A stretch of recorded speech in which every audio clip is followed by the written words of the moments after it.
స్వయం సహాయక మహిళా సంఘాలకు 3.41 కోట్ల రూపాయల వడ్డీ లేని రుణాల్ని పంపిణీ చేశారు. అలాగే ఇందిరమ్మ ఇళ్లకు సంబంధించిన పత్రాలను భట్టి విక్రమార్క అందజేశారు.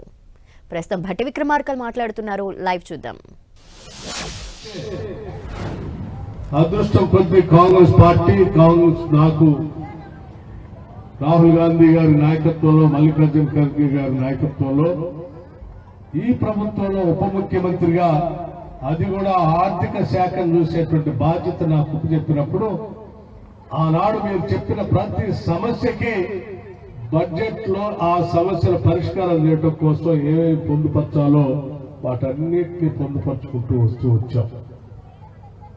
అందులో భాగంగానే ఈరోజు మీరందరూ చూస్తూ ఉంటారు, ఈ గ్రామాల మధ్యలో నడుస్తున్నప్పుడు చాలా చోట్ల పాఠశాలలు సరిగా లేవని చెప్పారు. పిల్లలు చదివించుకోవడానికి కావాల్సిన వ్యవస్థలు సరిగా లేవని చెప్తే, ఈ ప్రపంచంతో పోటీ పడే స్థాయిలో ఈ ప్రాంతాల్లో పాఠశాలలు ఉండాలని ఆలోచన అనుకుని ఈరోజు నేను గౌరవ రాష్ట్ర ముఖ్యమంత్రి రేవంత్ రెడ్డి గారితో మాట్లాడి ఆలోచనలు చేసి, ఈ ప్రపంచంతో పోటీ పడే స్థాయిలో ఇంటర్నేషనల్ స్టాండర్డ్స్ లో ఈరోజు యంగ్ ఇండియా ఇంటర్నేషనల్ స్కూల్స్ ని, ఇంటిగ్రేటెడ్ ఇంటర్నేషనల్ స్కూల్స్ ని ప్రతి శాసనసభ నియోజకవర్గంలో 200 కోట్ల రూపాయలతో ఒక స్కూల్స్ ని శాంక్షన్ చేశాం. నిన్న నేను ఇక్కడికి వచ్చినప్పుడు ఒక స్కూల్ కి భూమి పూజ కూడా చేసుకున్నాం. ఆసిఫాబాద్ శాసనసభ నియోజకవర్గంలో కూడా బహుశా శాంక్షన్ ఉంది, వాకేళ్లో శాంక్షన్ అయింది. దాన్ని త్వరితగతిన పూర్తి చేసి ఆ పాఠశాలలో మీ అందరూ, అందులో ప్రపంచంలో అత్యంత సంపన్నులు చదువుకోవటానికి కావలసిన విద్యా వ్యవస్థ ఏ రకంగా ఉంటుందో, ఎటువంటి సిలబస్ ఉంటుందో అటువంటి సిలబస్ ని అందులో పొందుపరిచాం. అందులో చదువుకున్న ప్రతి విద్యార్థి కూడా పోషకాహారాలతో పాటు మేధస్సుతో ప్రపంచంతో పోటీపడే స్థాయిలో ఎదుగుతాడు. అటువంటి వ్యవస్థను తీసుకొచ్చాము రాష్ట్ర వ్యాప్తంగా. ఇల్లు లేని పేదవాళ్ళు చాలా మంది మార్గవిద్యలో కలిసి ఆ కూలిపోయిన ఇళ్ళని, లేకపోతే పెంకుటిళ్ళని, లేకపోతే తలుపులు లేని ఇళ్ళని చూపించి మాకు ఇల్లు కావాలయ్యా అంటే ఆ రోజే చెప్పాం. తప్పనిసరిగా ఇందిరమ్మ ప్రభుత్వం వస్తుంది, పీపుల్స్ గవర్నమెంట్ వస్తుంది. వచ్చిన గవర్నమెంట్ లో ఇల్లు లేని పేదవాళ్ళకి దశల వారీగా అర్హత ఉన్నటువంటి వాళ్ళందరికీ 5 లక్షల రూపాయలతో ఇందిరమ్మ ఇల్లు ఇస్తామని చెప్పాం. చెప్పినట్టుగానే రాష్ట్రంలో 4,50,000 ఇళ్లని శాంక్షన్ చేసి ప్రతి ఊర్లో ఇవాళ ఎంతో కొంతమందికి ఇళ్లు కడుతూనే ఉన్నాం. ఈ పరిసర ప్రాంతాల్లో ఉన్నటువంటి పీవీటీజీ ప్రిమిటివ్ ట్రైబ్స్ సంబంధించి ఎంత మంది ఉంటే అంతమందికి శాచ్యురేషన్ లో ఇల్లు ఇవ్వాలని చెప్పి నిర్ణయం తీసుకున్నాం. ఈ రాష్ట్ర వ్యాప్తంగా ఉన్నటువంటి ప్రిమిటివ్ ట్రైబ్స్ అందరికి కూడా అర్హతగా ఉన్న వాళ్ళందరికీ శాచ్యురేషన్ లో ఇల్లు ఇచ్చేస్తాను. ఇక్కడ కూడా ఇచ్చాం. ఈ గ్రామంలో కూడా హోజాలు, కోలన్స్, ఆంధ్ర, గోండులు ఉన్నారు. అటువంటి వాళ్ళల్లో ప్రిమిటివ్ ట్రైబ్స్ ఉన్నటువంటి వాళ్ళందరికీ శాచ్యురేషన్ ఇస్తూ, మిగతా వాళ్ళకు కూడా సాధ్యమైనంత మేరకు ఒకళ్ళ తర్వాత ఒకళ్ళు ఇల్లు ఇచ్చి కంప్లీట్ చేసే కార్యక్రమాన్ని చేపడుతున్నాం. కేవలం ఇల్లు శాంక్షన్ చేసి వదిలేయట్లేదు. ప్రతి వారం మీరు కడుతున్నటువంటి ఇల్లుని పర్యవేక్షణ చేసి వారం వారం బిల్లు అప్లోడ్ చేయమని చెప్తా ఉన్నాం. బిల్లు అప్లోడ్ చేయగానే వారం వారం మీకు బిల్లు ఇచ్చే పరిస్థితిని ఈరోజు రాష్ట్ర ప్రభుత్వం ఏర్పాటు చేసుకుని ముందుకు పోతా ఉంది. దశల వారీగా కడుతున్నటువంటి ఇందిరమ్మ ఇళ్ల లబ్ధిదారులందరికీ, కేవలం ఏ గ్రామంలో కాదు, రాష్ట్ర వ్యాప్తంగా ఉన్నటువంటి ఇందిరమ్మ ఇళ్ల లబ్ధిదారులందరికీ మీ ద్వారా ఈ గ్రామం నుంచి పిలిపిస్తా ఉన్నాను. ఏ ఒక్కరోజు కూడా ఆలస్యం చేయవాకండి. మీరు కట్టుకునేటువంటి ఇల్లు ఆలస్యం ఒక్కరోజు చేసినా మీకే నష్టం. వడివడిగా త్వరితగతిన మీరు ఇల్లు కట్టుకోండి.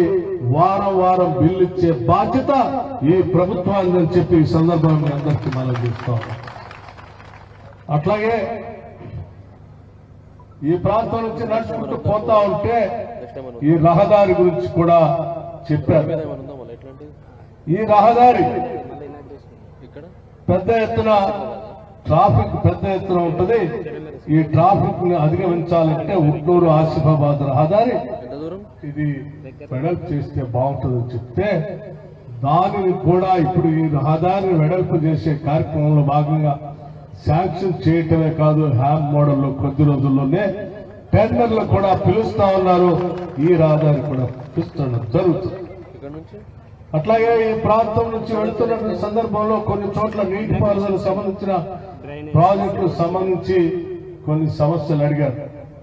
ఆ సమస్యల్లో మార్గ మధ్యంలో నడుస్తున్నటువంటి ఒక ఊరికి బ్రిడ్జి లేదు, ఆ బ్రిడ్జి లేకపోతే ఆ ఊళ్ళో పోలేకపోతున్నాం అంటే ఆ ఊరికి బ్రిడ్జిని ఇప్పటికే శాంక్షన్ చేయడం జరిగింది. కృష్ణానాయక్ తండా వంతెన పనులు కిషన్ నాయక్, అట్లాగే ఉట్నూరు కెరిమరి రహదారి విస్తరణ సమస్య, అనార్పల్లి వంతెన పనులు సంబంధించి కూడా దాన్ని రీడిజైన్ చేసే వాటిని కూడా చేసి పనులు పూర్తి చేసే కార్యక్రమం చేస్తా ఉన్నాం. ముఖ్యంగా ఇక్కడ ఓజా సంబంధించినటువంటి తెగ ఇక్కడ చేస్తున్నటువంటి పనులతో వాళ్ళు తయారు చేస్తున్నటువంటి హస్తకళలకు సంబంధించినటువంటి వస్తువుల్ని ఈ మార్గ మధ్యలో నడుస్తుంటే వాళ్ళ షాప్ లో కోఆపరేటివ్ సొసైటీ అనుకుంటా అందులో తీసుకొని వెళ్ళారు. ఆ సొసైటీలో వాళ్ళు చెప్పింది, ఈ పరిసర ప్రాంతాల్లో ఎవరికి లేనటువంటి కళ మాకు తరతరాలుగా వస్తున్నటువంటి కళ, ఇది మా చేతుల్లో వస్తున్నటువంటి కళ, ఆర్ట్ ఇది. దీనికి గతంలో ఉమ్మడి రాష్ట్రంలో ఉన్నప్పుడు ఐకేపీ ద్వారానో మెతా ద్వారానో కొంత ఆర్థిక సాయం అందుతూ ఉండేది. ఇప్పుడు పూర్తిగా ఆగిపోయింది. ఏదైనా చేస్తే తప్ప మేము విస్తరించుకోలేని పరిస్థితిలో ఉంటే ఉన్నామని చెప్తే తప్పనిసరిగా వాళ్ళకి నేను మాటిచ్చాను, ప్రభుత్వం వస్తుంది, మీకు కావాల్సినటువంటి ఆర్థిక పరమైనటువంటి వెసులుబాటుతో కూడిన సహకారాన్ని కూడా అందిస్తామని చెప్పాము. అలాగే ఈరోజు రాష్ట్ర ప్రభుత్వం నిర్ణయం తీసుకుంది, మీరు చేస్తున్నటువంటి చేతి పనిముట్లు మార్కెటింగ్ చేసుకోవడానికి కావలసిన వ్యవస్థను ఏర్పాటు చేయడమే కాకుండా భవిష్యత్తులో మీరు చేస్తున్నటువంటి ఈ పనులకి ఆ సెల్ఫ్ ఎంప్లాయ్మెంట్ స్కీమ్ కింద మీకు రుణాలు కూడా ఇచ్చే కార్యక్రమాన్ని కూడా ఈ ప్రభుత్వం నిర్ణయం చేసిందని కూడా మీ అందరికీ చెప్తా ఉన్నారు. అలా నాతో మాట్లాడుతూ అందులో ఉన్నటువంటి ఒక ఉద్యోగాలు చెప్పాడు, ఈ మొత్తం ఓజా తెగ సంబంధించినటువంటి వాళ్ళలో నేనే పీజీ చేసి ఉన్నటువంటి విద్యార్థిని ఇక్కడ ఉన్న వాళ్ళలో, సార్ నేను పీజీ చేసి కూడా నాకేం ఉద్యోగం రావట్లేదు, ఏదైనా సహాయ సహకారాలు అందించాలి అంటే నేను అక్కడ చెప్పాను, ఉద్యోగం కోసం ప్రయత్నం చేయి, ఉద్యోగం రాకపోతే సెల్ఫ్ ఎంప్లాయ్మెంట్ కోసం అప్లికేషన్ పెట్టుకో, తప్పనిసరిగా నీకు సెల్ఫ్ ఎంప్లాయ్మెంట్ వచ్చేటట్టుగా చేస్తామని చెప్పాను. ఇప్పుడు కూడా నేను వాళ్ళ తల్లిదండ్రులు కలిస్తే అడిగాను,